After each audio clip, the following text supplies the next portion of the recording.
Hey, John, welcome back for another session of Five Attributes of a High Performance Team. Thanks a lot, Ralph. No, it's been a lot of fun as we work through this, agenda of things. And I think it's really been a lot of fun talking about these attributes and really enjoyed, working with you on this. And hopefully, it's something that resonates with our viewers. Yeah, I think so. So we got a great topic today. So accountability. And we've been working our way up the pyramid. So we are now at that point where everything kind of pulls together. So it's going to be a lot of fun talking about it. So what we're going to talk about is, what does accountability look like? We hear from managers, we hear from people all the time. We hear parents, everybody, I got to hold my people accountable. We need accountability. And what does that mean, and how do you get it? And I think our premise is going to be is that you earn it, and you earn it through the things that we're talking about. So we're going to talk quite a bit about that today. Along with that is culture. Culture is such a big buzzword as well, and we want to help people understand what that means, and also to some tips on how to really build that. We're going to talk about some of the nuances of accountability: authoritative versus peer-based, measurable versus behavioral, and public versus private. And we'll go through each of those and how to use them, and maybe how to make sure you temper it or you're real careful with them. So that's our agenda for today. So let's start by talking about what does accountability look like? And I shared with you, John, this is the assessment questions that we use when we do a team assessment for a company, and we talk about, we grade them out on this, and we ask people to answer this anonymously, what they think on these on a 1 to 5 scale. But we were talking through it, and there was a few that jumped out on you that I think you wanted to expand on. So let's start with the ones that you really like here. Yeah, I mean, on this list, the ones that I just had jumped out at me in terms of where I've like to get my team over the years. And I think the one that I start with is number 5. All team members are held to the same high standard. I think if you have like clearly communicated standards, and as a head coach or as a manager leading a team, if you live those standards yourself, if you lead by example, if you model that for your group, I think to me that's a real great spot where accountability begins. And then I think as you move forward, number 2 also, I then think, comes along where if you've kind of built, a lot of the things we've discussed with trust, if you're in commitment, if your team is pulling those things in, you will certainly get to the point where you don't want to let your peers down. And I think that's where I think, you really are accountable to one another. And I think even, I coached football for 35 years, and I've seen this countless times. I'm currently a assistant track coach. And, last night we had a track meet, and one of our runners got hurt, and one of our quarter milers got hurt. So it was the mile relay. And so we pulled a freshman girl in to run it in the anchor leg, actually. And, she tried her hardest and tried her heart out, and the other girl caught her right at the end. And, but it was like, she kind of immediately felt like responsible, and to see her teammates kind of rally around her, like, no, you did awesome. It wasn't your fault. You did fantastic. I think that's kind of where you want to get. And even I witnessing it last night told me that our team is to a point where, the coach is the coach, but it's really each other that they're really trying to be there for. Yeah. There's nothing better than the 4x400 relay. It is the best. Absolutely love that race. So for me, I'm gonna agree with you on 5. I think 5 is really such a linchpin in the workplace, and I think in terms of salespeople, as sort of like, I think where this can really get tested, because you can have, in my experience, we've had some really good salespeople that have been difficult, and some, to a certain degree, really needing to decide, is it at the detriment of the team, regardless of their production? And I think that's where you really can kind of get tested is, am I willing to give up the production of what this person brings for the negative of how they hurt the team, right? And I think the more that you're willing to be strong on, the standard's the standard, regardless of your production. I don't even think about your production because I'm so locked in on maintaining the standard. And I think that's where people see that, kind of like what you're saying, and they really do resonate with that and respond to that and raise their level to it. And then too on don't let your peers down. We had it's really interesting. We had a personal training group at one of our clubs that personal trainers are sort of known for being a little bit of lone wolf type people because they're doing their own business within a business. But we had a particular group that was so bonded together that they created accountability amongst themselves, which was amazing. And they were really focused on hitting goals together, which was really very rare to see, but was very cool to see. So yeah, I'm agreeing with you on those. Now there's a few others on here that are a little trickier. What do you think about those? Yeah, as I look at this list and I reflect back on, teams that I've coached over the years, and I think that for example, team members calling each other out or team members challenging one another, I think that can happen in a positive way, but I think as a coach or a manager, you almost need to put a little bit of some guardrails on that, because that can't happen productively unless you have the trust in the conflict and the commitment to one another. But also what I've seen happen at times is someone that maybe isn't the greatest role model or doesn't reflect these things themselves thinks that it's okay to tell other people about it. And I think that can be very divisive. I do think that communicating with your leaders, right? And like the case with me, I always tell our senior class, hey, this is your team, this is your senior class, this is your senior year. And so I really try to foster that leadership in them so that they can be the ones that can do this. And I'll even tell them, I'll say, remember when you were a junior last year, how all these guys took care of you and how they were all about the team, not individuals. And when the time came for someone to say something, if, Bowen Stinson said it, it meant something because he lived it. And so I think just creating an awareness of, yes, accountability can include, calling each other out or challenging each other or giving each other feedback. It has to be done in a way that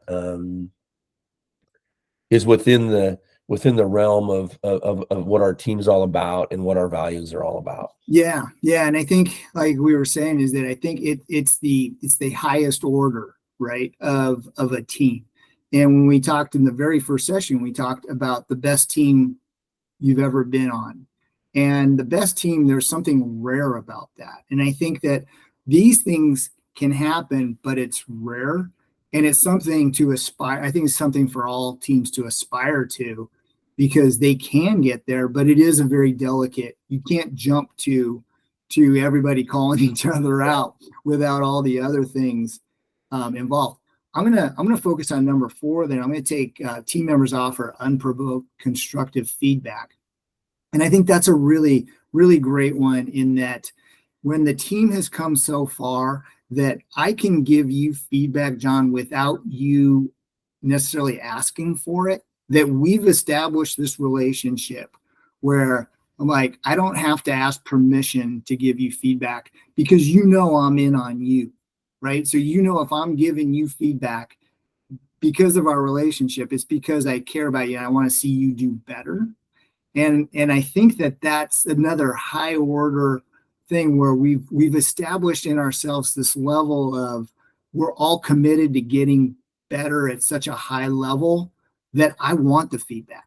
I want that unprovoked feedback. So I think that's a great one. I've seen it in a few circumstances, and really probably more within individuals within a team, not necessarily, complete team wide, because people create different rapports with people. But I think, the more that people get to know each other and they build rapport and they have these shared experiences, that it gets easier and easier to be able to do that.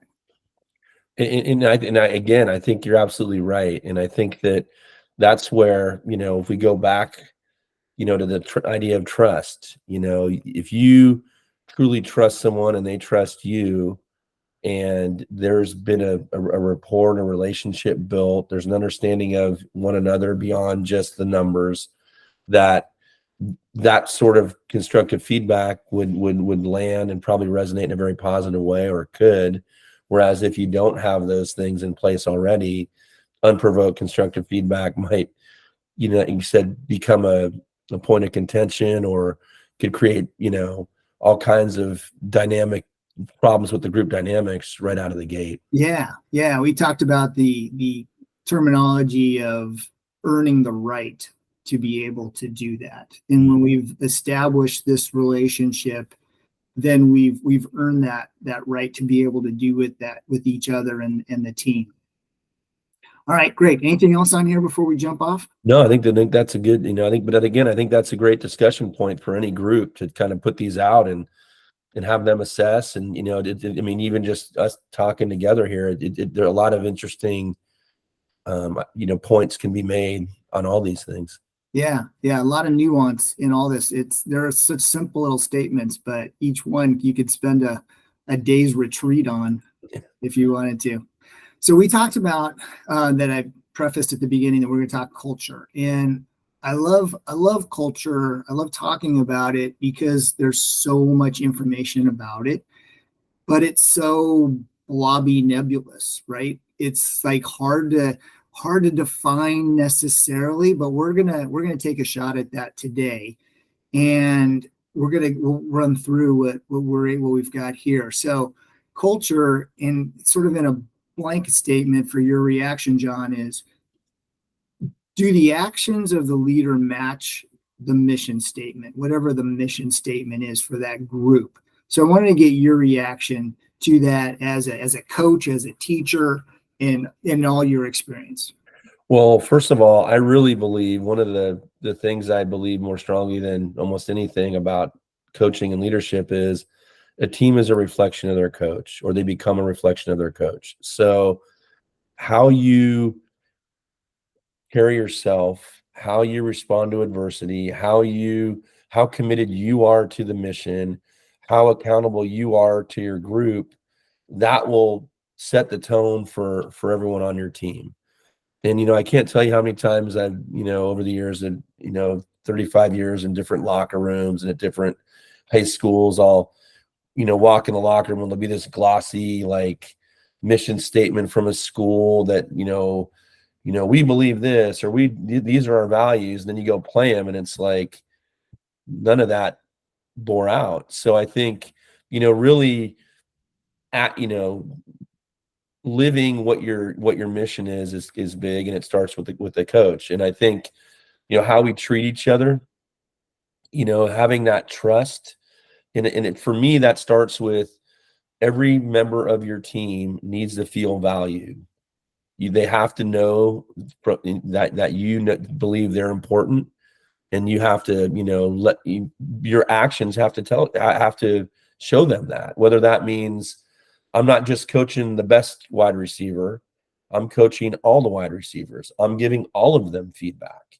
So I think, those are the sorts of things that I think begin, to build this culture that, that we're striving for.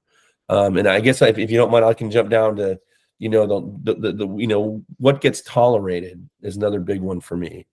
And I think there's a quote that I heard a coach use years ago. He said, if you tolerate it, you encourage it. And so he was speaking at the time, it was at a football coaching conference, about technique for defensive backs, and his point was, if you see a guy using the wrong technique and you don't point it out or coach him on it, then he's going to assume that's correct and he's just going to do it again. But what I've taken it to mean is, like, when it comes to your team and your culture, you have to come up with what are your core beliefs. Because like for me in a high school football practice, there's a 500 different things going wrong every day that technically I could be pointing out all these things to fix. But for me, it's about finding the 2 or 3 things that are your foundations, and then really we're going to be accountable to that. Everyone is, regardless of it's in the middle of a game, if it's in a practice, if it's, and for me, it really involved things like hustle.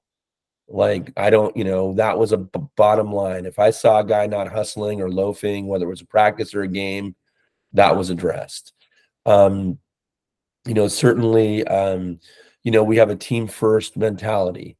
Like if I saw someone doing something that wasn't based on, the good of the team, certainly that would be, addressed immediately. And then the other one that kind of goes along with that, though, is body language. The players were, and again, all these were clearly communicated that, you need to maintain good body language at all times. If something goes wrong, we're not putting our hands up in the air. We're not slumping our shoulders. We're going to maintain good body language. So for me, those were some things that, were communicated. We modeled it. And then if those things were,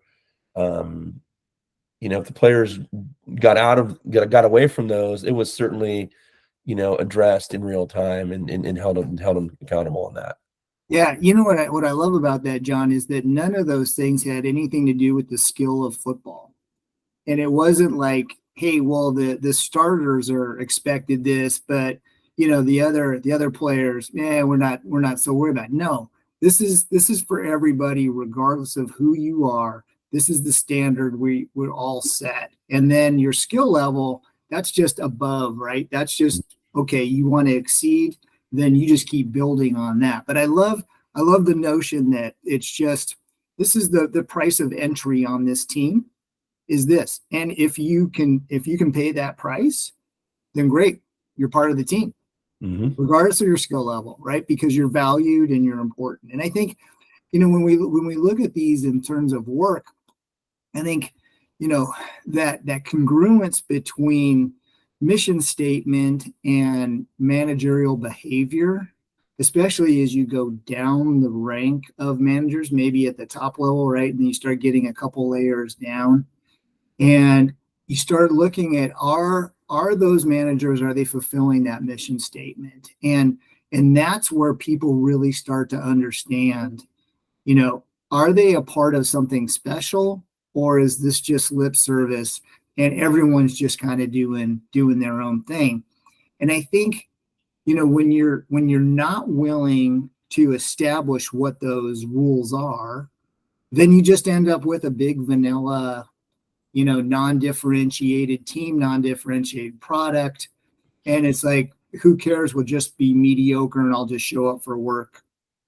And I think that's where you get to where you can really be special, is when we say, no, this is our standard and this is what we tolerate and this is what we won't tolerate. And I really believe that, the key is, and you just kind of noted it, is like, I think if you have 50 different rules, that's a problem. But if you have like concrete foundational pieces, that becomes your culture. And like I can't tell you how many times, our referees or other coaches that I'm friends with will say your teams are always like, you guys always hustle. Like your teams are always disciplined. That they're not saying, and again, a lot of times we're fortunate to have very good winning teams, but that becomes your culture, kind of becomes how people identify you. And I think that, that's something that, I think once it's developed and once, and people come into your program, they know that they're going to be cared for. They know that you're going to be very positive with them, but they also know that, heck, here's some standards we have here. And because it becomes kind of your identity. And if you can create that culture that reflects a real positive identity, I think it just says so much about your team. And like you said, in that case, in my experience, the wins begin to kind of take care of themselves. And and become a byproduct of all the positive culture you've created. And you know what I love is the clearer the culture, the easier it is for people to opt in or opt out. Because for some people, hey, that culture may not fit, whether it's a company culture or it's a team culture.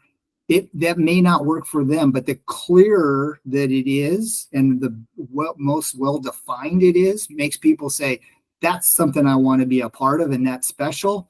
Or, man, I'm not ready to make that kind of commitment and I opt out. Example I use a lot is the Marines, right? So the Marines, awesome organization.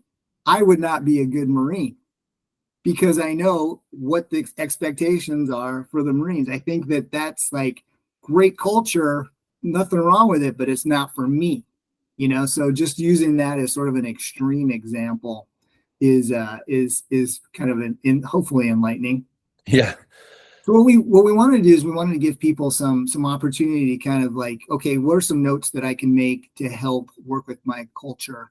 And I think first and foremost, like you were saying, John, is it's about setting the example, and are we true to our mission statement, and are we living that every day? And is it palatable in the organization? Can the associates or can the teammates see it? And that's about how we treat each other, how we talk to each other. Do we treat each other? Do we talk to each other with respect? Are we polite? Are we kind? Right?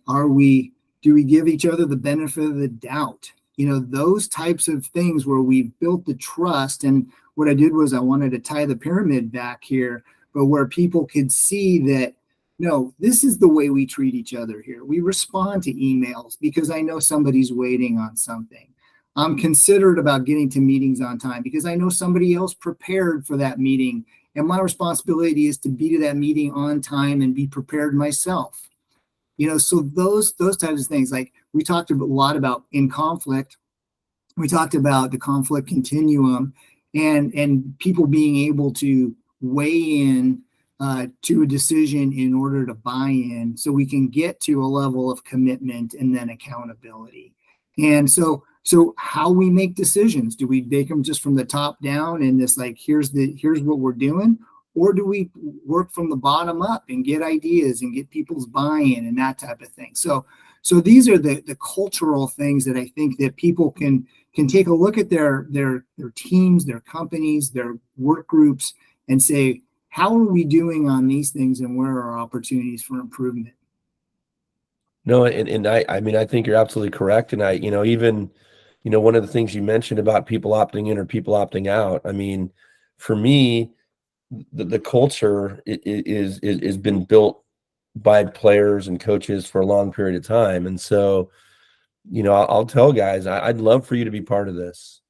I'd love for you to be able to make the commitment to this thing, but no one really can be in the program if I can't feel like they're gonna buy into this culture.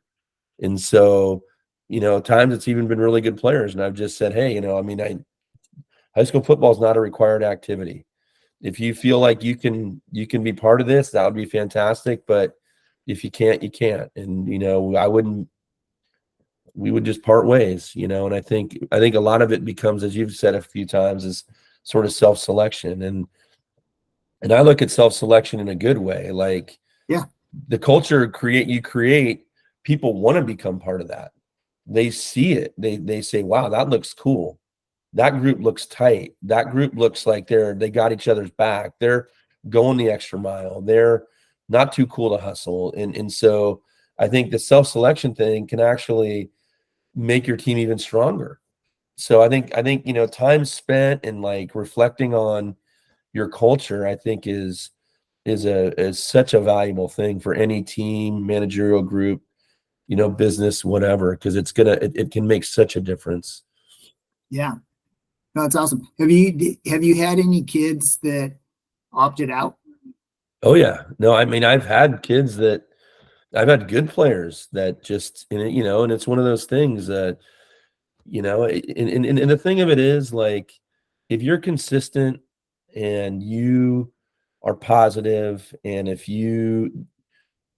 they know, I've never had a situation where a kid was like surprised when we had this conversation. It was kind of like, it wasn't for them, and that's okay. I mean, but I think, yeah, there's been certainly times where there's been talented players that it just they just couldn't get on board, and we just parted ways. Yeah. Yeah. Same thing with employees. Right. Mhm. So, but I think because we've had the conversations prior to, right, we've had all the coaching talks and, all those things before that, when you get to that point of having to part ways, that everyone's kind of like, yeah, you know what? Yeah, it's time. We're all ready. Yeah. All right. So this was a great quote. Accountability is the glue that binds commitment and results together. And in the pyramid, it literally does. So Bob Proctor wrote the book Think and Get Rich. And so his world is sort of psychology plus finance, and being able to use positive thinking. And you've talked about that quite a bit, John, as far as being positive with your team and really highlighting the positive and accentuating that. So I thought that was a great quote, though, because it is really about where we get sort of between commitment and results, is you really do need to have that accountability, because that's where the work is being done, is just right in that little sliver. For sure. And I think that, really, accountability, allows for results, and I think it's a great, visual with the pyramid, but also, I think that, getting to that point where your group is accountable, really is, takes you from a certain place to even a much better place. And I know we'll be talking about that more in the next video, but I think that quote hits it. Yeah. So good job, Bob Proctor. Thank you for that. So let's talk a little more about specifics of accountability. And this is all thank you to the table group, and this is all in the Advantage, the book. So if you want to read more about it, this is in the Advantage. But Pat Lencioni writes about these differences in accountability, and the first one is authoritative versus peer-based. And just quick explanation: authoritative is managerial, top down. I hold you accountable for your numbers. I hold you accountable for being on time. That's authoritative, very classic. Peer based is where we're talking about the accountability is within the team, right? It's kind of what we were talking about in that assessment, where we're able to sort of, we've created the expectation, we've created the culture of the team, and in subtle ways, the team holds each other accountable for their activity, and people that are not being accountable to the team stick out. Yes. So, and that's really where we're trying to get to is, and yeah, I mentioned that PT team that I had, the experience with, and that was really such a great hallmark experience of a peer-based accountability in a group that typically wouldn't be bound by that because of the nature of the work that they did, but because they cared so much about the club and the members, that they really established something very special. So I'm sure you've seen this with teams. Oh, for sure. And I think most teams, and most employees, I'm sure the authoritative is sort of the starting off point. A lot of times that's sort of the expectation. You're sort of, giving some, directives and setting some standards, and they're expecting, you as the kind of the authority figure to kind of to hold them to that. And I think, that's the starting off point. But I think the peer based is where, like you said, it becomes more of they're doing it for each other. In fact, I've not often, but I've pulled players aside who are, maybe they're coming late or they didn't show up for something, or they're not given the effort, the commitment level that we're expecting. And I'll tell them, forget about what I think. What do all these other 39 guys think? What do they think when you blew off this workout? They're the ones that really matter.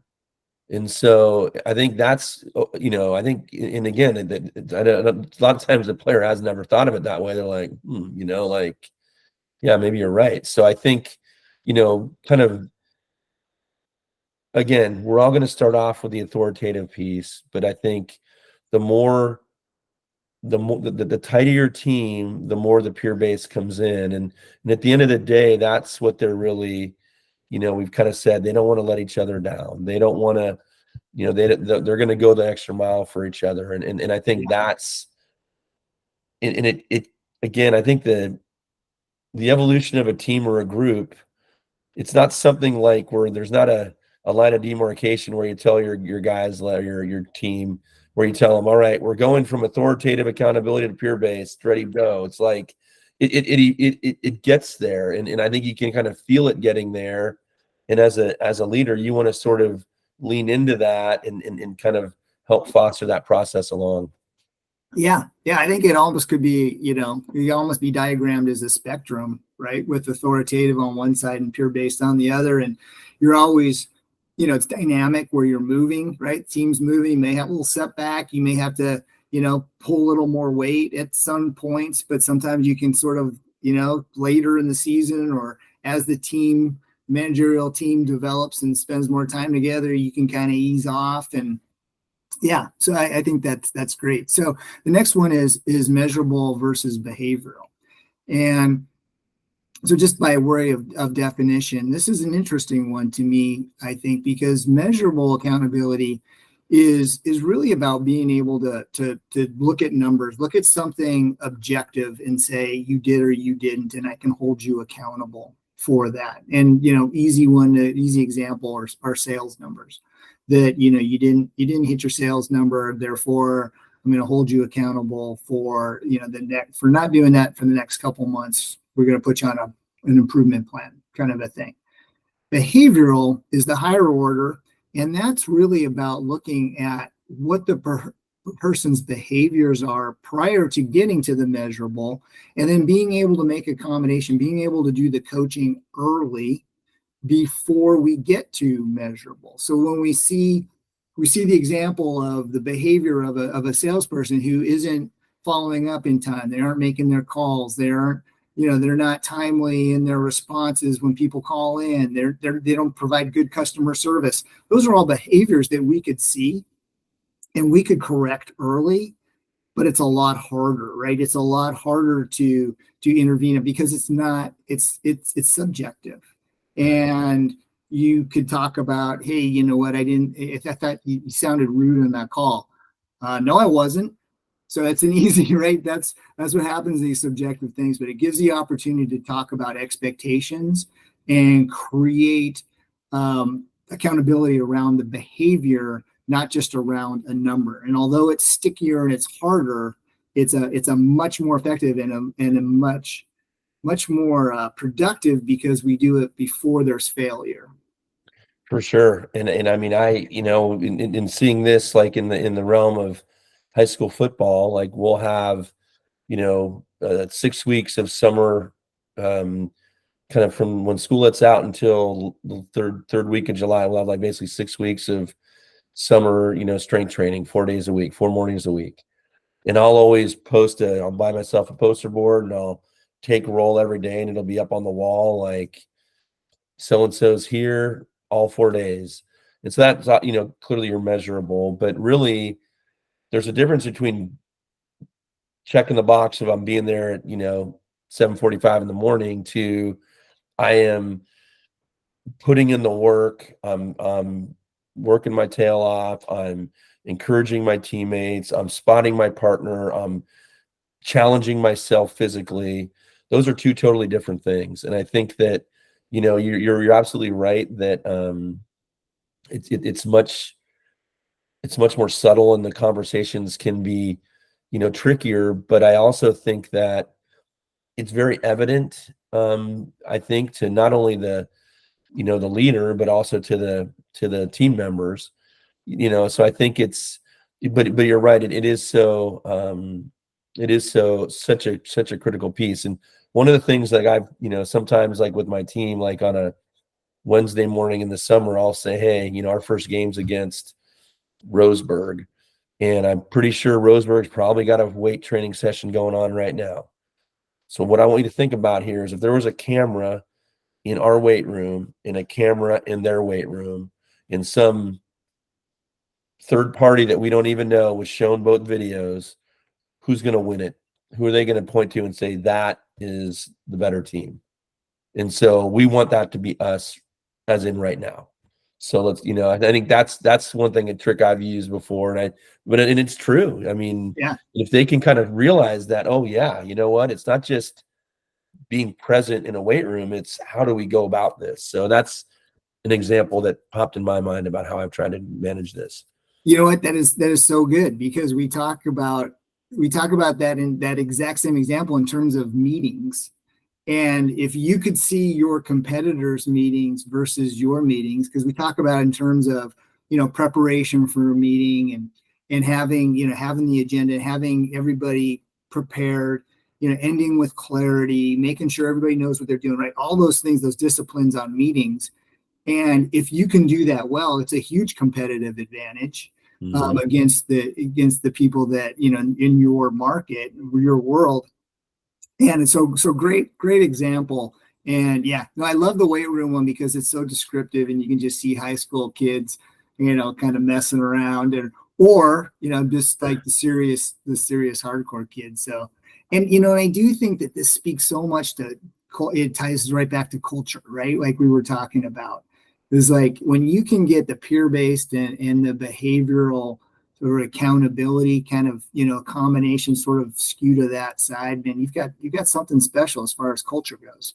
For sure. No, I think so. And I think that's where we strive to be, and I think, like I said, the quick story, I had a pretty serious heart surgery in 2019 in around this time in early May. And so the last month of school, I was going to be off work and away from my weights class. And there was a retired head coach in our school district that was going to also retired teacher to be my long-term sub, and he was going to do my classroom but also have this weights class. And I came in one day after about a month just to see the players, and he pulled me aside and he said, "Wow, like I haven't seen something like this in a long time. These kids sprint in here, they set the room up, I'm kind of timing them and rotating them, but he said, like, this is impressive, and for me it was affirmation.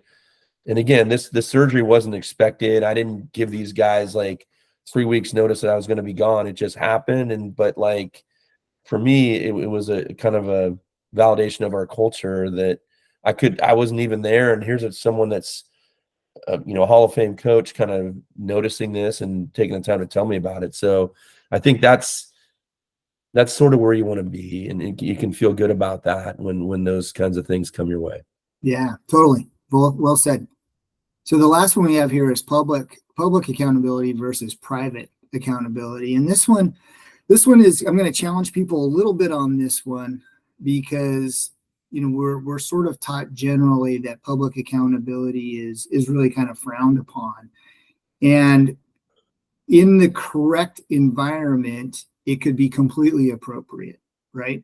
So I'm going to say that public accountability, being able to, in the meeting, be able to call somebody out for not being prepared or not, getting something done for that they were supposed to or whatever, would be the highest order of accountability, because you would know that that person was prepared to receive it, and you have established that within the team.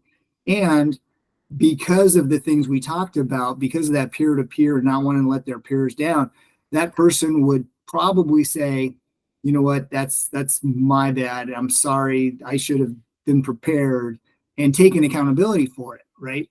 So in that environment, public accountability is completely appropriate.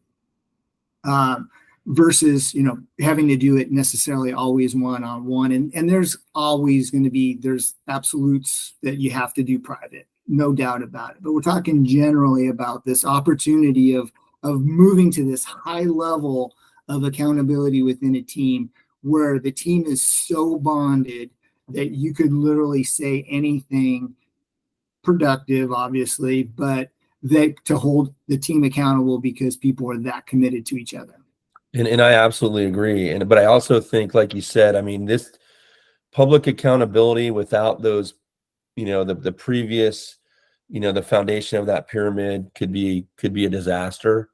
If you come into a situation and you're just starting to call people out, but it's not going to probably end well for you. But I also believe that if you have that trust, if you have that level of commitment, if your culture is that strong, then it can actually be used effectively and appropriately. And I know one example just quickly that popped in my head here is that when I got to Silverton High School in 2010, was I was new to them, they were new to me, and quickly, the culture, kind of came together in a pretty quick fashion, which I was like grateful for. But might have been our second or third year. It was one of our first practices, and there was a kid that had been in the school but hadn't really been in the program and was out there, and we were doing a drill, and as happens on a football field, 100 times a day, a kid got knocked on his back, got knocked down, and it wasn't just in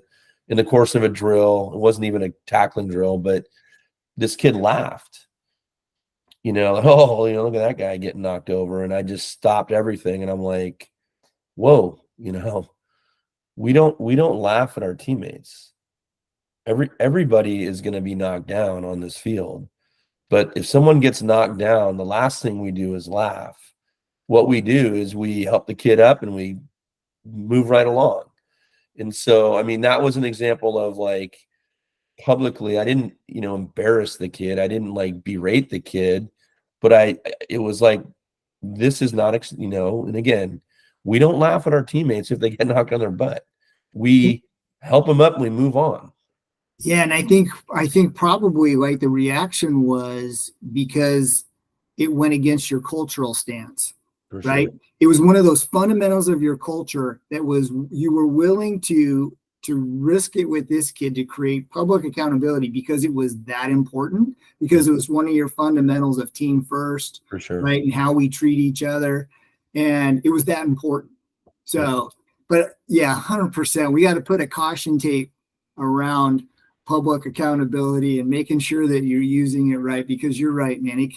It could squirrel away very quickly and create a lot of damage if you're not careful, or if you haven't earned the right within the team to have that kind of public accountability. And it's really something that everyone should be trying to work towards, but is not something that you do right out of the gate, for sure. For sure.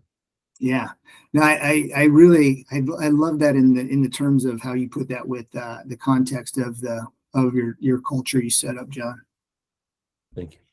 All right. So the takeaways that we have for you are wanting to leave you with a little bit of thought, maybe some homework that you could do with your team. But accountability is where we're putting everything to the test. And we talked about sort of how everything sort of ties together, and there's a continuation of all the concepts.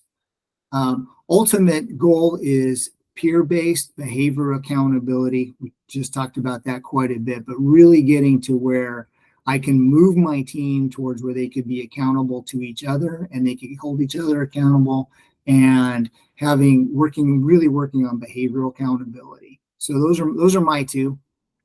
Yeah, no, I guess great. Those are great. And I'd say, for me, in talking about that culture piece and, the idea that you identify as a group, as a team, as a unit, what are going to be your two or three key pieces, and they're going to be a little different for everybody, and then really buying into that idea that if you tolerate it, you encourage it. So if those are if someone's wavering on those, you want to definitely address it. And then finally, like, true accountability is a product of all the things that came before it. And so, jumping to public accountability without having all those previous pieces together, or having your players call each other out before you've, created and built, the culture and the messaging that you want, can be a little detrimental. So I think just keeping an eye on, yes, true accountability is awesome and can make a great team, but you don't want to put that before the other pieces. Yeah. I think when we started off talking about that, all people want accountability from their team, and we hear about accountability. So how do you get it? You start with building trust, right? Just what you're saying, John. You start with building trust and then being able to have good conflict and good conversations, good honest conversations, getting to know your people and working up into commitment and then getting to your accountability. So yeah, I think that's how you do it. You start from the very base and just start working with, get to know your people and let them know you. And I love let them know what you'll tolerate and what you won't tolerate. And the other thing I just pointed out and just kind of wrapping up is that the three things you said, besides not being skill based, they were also fairly broad, right? They were very observable, easy behaviors that could be that people. So I love that. Like, so just using hustle as an example. I mean, there's hustle in so many things, right? That's from your weight room example of getting in, getting out, being efficient. That's in practice. That's on the field. But it's broad and it shows a behavior and an attitude that I think is like what you're looking for when you're saying that, no, what will we tolerate? It's not like we won't tolerate you having your socks pulled down, in the second half. I mean, who cares? Right. No, and I agree, and I think it's I really enjoyed this discussion. I would also add, and this is true for all the previous videos as well. I'm certainly not saying that any of this is easy, and I think getting to this point with your group, with your team, with your managerial group, please know that it isn't easy, and it takes investment by you, and it takes investment by your team. But I think the investment in these steps, I think, will really bear fruit for your group. But again, it's not an easy thing, and it's not something that just happens. But purposefully, moving in this direction will make a difference. Awesome. It's a great one to move on. So next time we'll do top of the pyramid. We'll do results, and that'll be our last in this season that we're working on, our last episode. So we're going to come back to the idea of one team and one goal and what that means, and really about succeeding together. But how results, I mean, if you're not getting results, none of those other things really matter, right? So we got to get to where we got results. So we'll talk more in depth about that on the next one. Hey, John, before we go, can you tell everybody about your Substack newsletter? Yeah, I do a monthly newsletter. We call it a coaching playbook that I put out. Been doing it over just the beginning year 2 of this, and it's one that I've really enjoyed. Really came to the idea based on all these years of experience and things that have worked for me, and both specific to football, but also specific to just, I think, leadership in general. And so I've really enjoyed making something that hopefully can become a resource for others. And I've gotten great feedback and quite a few, couple hundred plus, followers or, subscribers. So, I'd love to, if anybody has the interest, they can shoot me an email and I'll put you right on the list there. But it's a fun thing that, I think gives me a chance to really reflect on my experiences all these years, but also try to frame it in a way that, can be helpful to others.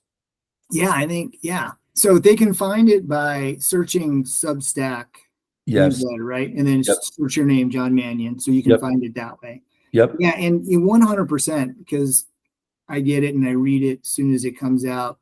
And a lot of times I'll take it and I'll write a LinkedIn article based on what you said, because if 100% it ties back. And it was because you were doing that newsletter and how it related to both worlds that we got this idea to do this series. So I definitely encourage people to check out John's newsletter, because it's super informative, and it's fun to see it through the framework, and really appreciate of a coach is what I wanted to say there. But and also too, John, just really appreciate you sharing your wisdom, right? I mean, 30 plus years of being a coach. I mean, that's kind of where you started, was you want to help other young coaches develop and have good programs and have positive experience for their kids.